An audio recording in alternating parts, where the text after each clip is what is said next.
What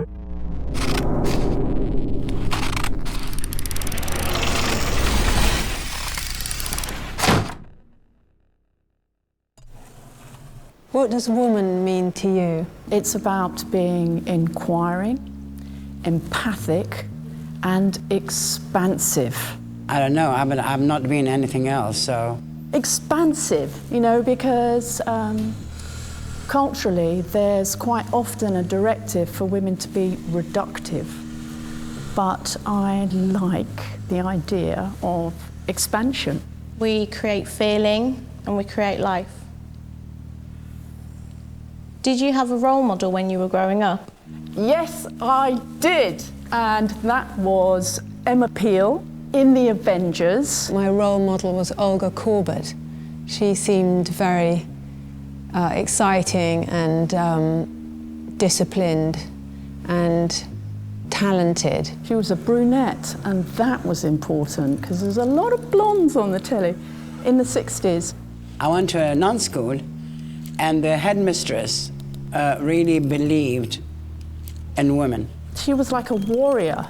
People like Oprah. She was well-read, she was intelligent. I remember being a kid and watching her chat show and seeing her little cartoon of herself at the end of it where she pulls her name and it kind of bumps her hip, and thinking, she's got like a cartoon of herself, like that's major, like she's powerful. Very can-do woman. Clothes, flat boots quite often with high leg kicks. I felt like I could relate to her and aspire to be like her. I was interested in gymnastics, but she was very strong and seemed sort of almost like a fairy. She pushed us to really to educate ourselves.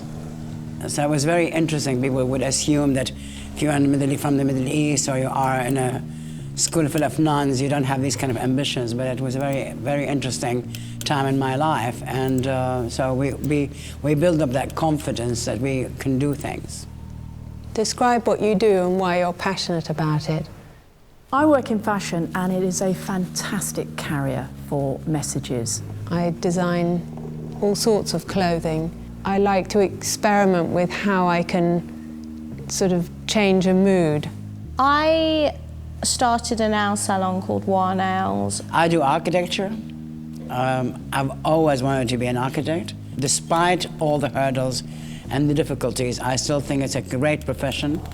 I love doing it. There's nothing more exciting for me than trying to make space. A place where conversation would happen and projects would be born, and we would do things like have gallery shows and book launches and record launches. When did you realize that you are good at what you do? What do I do? Every day I have a kind of little conversation about that and think of something that I've done that I like, and then think, yeah, I'm good at what I do. When somebody can respond to something that I've put out there. When I was in my 4th year studying architecture. I kind of knew from when I was 12 that I was going to achieve good things, and I pretty much plotted out my life to be where I am now from age 12. I understood what I could do, but it took a long time, you know, to think that way, that I'm good at it. How has your outlook changed over your career? I appreciate creativity sort of more than ever. I see the beauty that people make. Children definitely change your outlook. My ambitions are still the same. But I also see the corporatization of creativity and the driving force of money over everything. When I was like 15, I'd think, when I'm like 30, I'll have a baby and I'll be sending emails and the baby will just be sat on my lap and it'll be fine. And I just really had this impression of a lifestyle and career that I feel I've really achieved now. But what I wasn't anticipating was how much I loved being a mum. Like, I love it. How do you think your work influences younger women? I hope my work makes them feel really good. My work is my clothes that I design, and I hope it makes them feel confident and empowered and sexy and intelligent. I think my work influences younger women in so many ways that it is basically the main reason why I do what I do. I hope that what we do at All Walks Beyond the Catwalk influences younger women to feel more accepting of their physicality, because we are in a culture that defines femininity as an exterior and as one fairly rigid, unachievable ideal. I've taken on staff members who are completely unqualified because I've seen a spark in them, and they're usually single mothers from Hackney who kind of come in the salon and they're like, what's going on here then? What's this all about? And I'm just like, oh, if you can paint, if you have the tiniest amount of aptitude for it, we can always train you to be good. These younger women want to believe that they can also break certain barriers, and so I used to be very reluctant to call myself a woman architect because I thought I was an architect. I should not be branded also as a woman. But I think if it helps a younger generation to associate with me as a female architect, then I had decided that I would support it. What makes me feel strong is my friends and support network. Simply knowledge. Good clothes make me feel strong. You need someone who essentially will act as a mirror to reflect the real you, but mainly the good bits.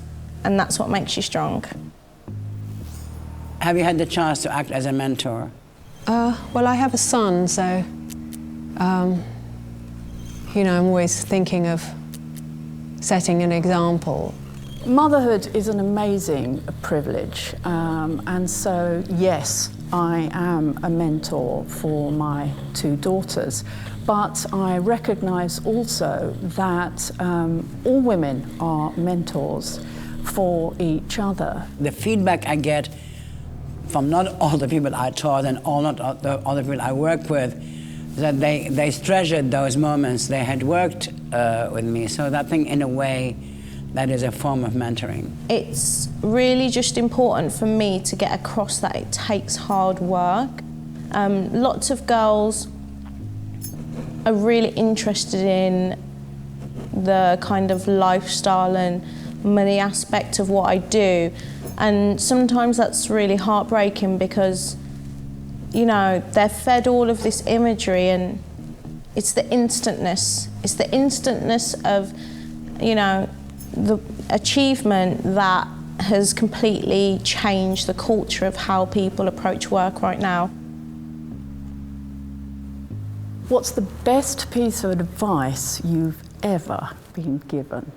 Try to listen to people who are saying things you don't like the sound of, and then you'll be much better informed to answer back and destroy their argument. It's the same advice I would give to anybody, which is that hard work. This particular piece of advice I keep with me from Eleanor Roosevelt. She didn't give it to me personally, but these words just jumped off the page when I read them, which is, nobody can make you feel inferior without your consent. What would you say to a younger generation? The most important relationship you'll ever have is the one you have with yourself. And that takes time and acceptance. Be optimistic. You have to believe in the future. You have to believe in your own abilities. Love getting older, to celebrate everything that happens as a result of having more experience.